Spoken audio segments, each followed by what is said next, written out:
वर्तनी सुधारने का ये एक लाइन होती है ना बेटा, आपकी कॉपियों में ऐसी लाइन है। मैंने क्या कहा कि कम से कम 65% आपके 75 ना कर पाओ तो 65% आपके अक्षर होना चाहिए, नीचे इतनी जगह खाली होनी चाहिए। हमेशा ध्यान रखना, ना तो अपने को आड़ा लिखना है ना टेढ़ा लिखना है।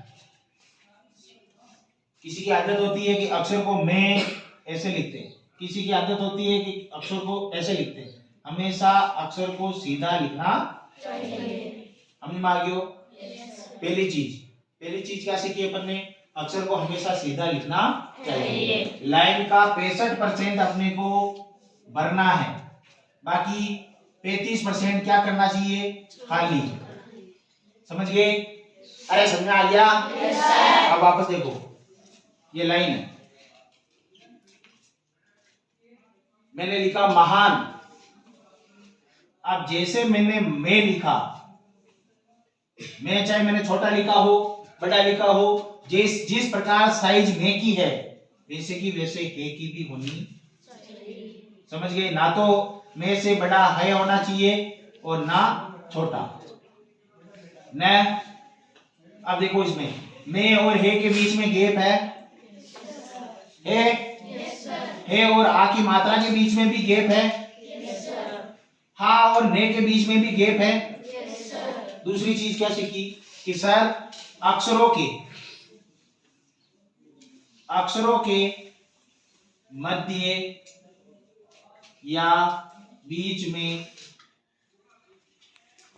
जगह होनी चाहिए। समझे? समझ गए? अक्षरों के मध्य या बीच में जगह होनी चाहिए। यस, पहला क्या था, अक्षरों को हमेशा सीधे लिखना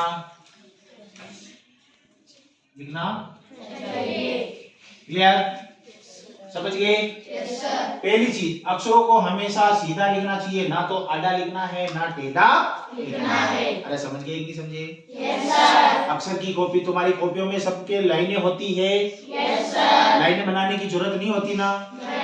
तो बस लाइन है, लाइन का 65% हिस्सा जो है अपने को भरना है, 35% नीचे से खाली रखना है। मैंने बताया अक्षरों को हमेशा सीधा लिखना चाहिए और अक्षरों के मध्य या बीच में क्या होनी चाहिए, जगह। तीसरी चीज है बेटा,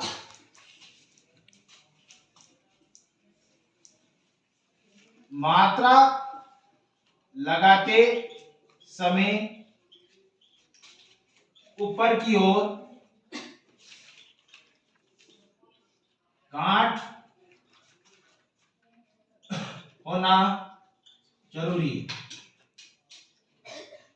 कैसे? मैंने लिखा रमेश,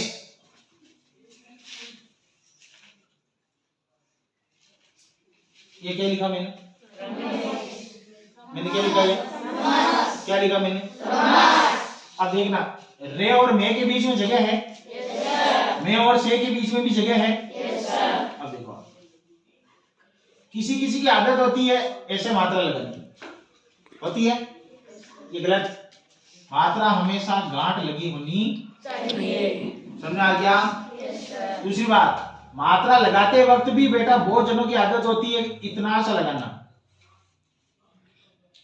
गांठ हमेशा ऊपर लगकर फिर इतना गैप होना चाहिए, इतना।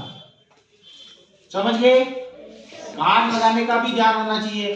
तुम्हारे अक्षर में क्या करते हो, जब तुम नकल करते वक्त, जैसे कि मान लो ये लाइन है, ये लाइन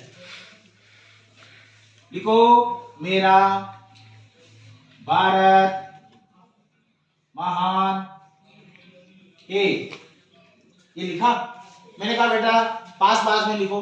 अब देखो मैं और रे के बीच में जगह है क्या? ये भी गलत। बा रे ते के बीच में जगह है, पर यहां गलत। मैं हाँ ने तीनों चिपक रहे हैं, यहां गलत। अब इसके बीच में तो इतनी जगह है, इसके बीच लेकिन यहाँ इन शब्दों के, इन अक्षरों के बीच में जगह नहीं है। इसलिए तुम्हारी बार बार मैं तुम्हें कहता हूँ कि वर्तनी वापस सुधारो, वर्तनी वापस सुधारो, वर्तनी वापस सुधारो। अक्षर कोई कोई तो बड़े बड़े लिखता है, कोई बिल्कुल छोटे लिखता है। अक्षरों की मीडियम साइज होनी चाहिए, ना तो छोटे लिखो, है ना। जैसे आपने लिखा विद्यालय, अब ये देखो मैं यहाँ लिख रहा हूँ विद्यालय, आपको नजर आ रहा है? नजर आ रहा है? हाँ, यहाँ देखो, नजर आया? अक्षरों के बीच में जगह भी है, बड़ा भी लिखना है, और इतना भी बड़ा नहीं लिखना कि कॉपी की लाइन की जो है पूरी की पूरी भर जाए। समझ में आ गया? दिमाग में उतर गया? 3-4 बातों का ध्यान रखा करो जब भी नकल करते हो, जब भी वर्तनी सुधारते हो। बोर्ड की कॉपी में भी यही ध्यान रखना है, बोर्ड की पेपर में भी यही ध्यान रखना अपने को कि भी सर पहली चीज के अक्षरों को हमेशा सीधा लिखना चाहिए, टेढ़ा लिखना नहीं है। दूसरा, अक्षरों के मध्य में बीच में क्या होनी चाहिए? जगह होनी चाहिए। ये भी कर लोगे? अरे समझ आ गया? तीसरा, मात्रा लगाते समय ऊपर की ओर गांठ होनी चाहिए। समझ गए? अरे समझ गए? और अक्षरों के मध्य बीच में जगह होनी चाहिए। और हमेशा ध्यान रखना कि रेड पेन का प्रयोग कॉपियों में नहीं करना है। कॉपी में केवल और केवल ब्लू पेन ज्यादा से ज्यादा, और ब्लैक पेन हेडिंग लगाने के लिए। कोई भी हेडिंग लगाते हो तो उस समय आप ब्लैक पेन का उपयोग कर सकते हो, बाकी नहीं। समझ में आ गया?